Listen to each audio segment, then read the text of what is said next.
Can you hide shorts on YouTube? Hello everyone, I am Bishaka and welcome to our channel. Now let's get right into the tutorial.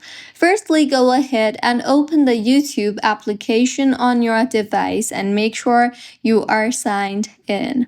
Now, if you're actually looking forward to hide shorts on YouTube, then unfortunately, YouTube does not have any kind of option that lets you disable the YouTube shorts.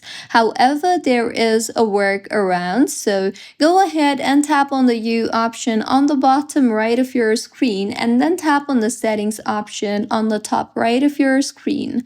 Here, under the account tab, you will see the option for time management. Tap on it.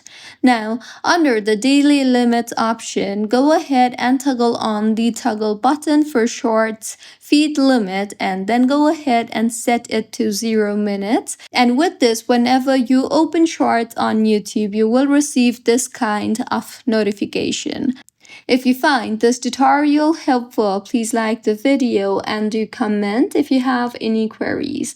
Also, do subscribe to our channel for more helpful tutorials like this.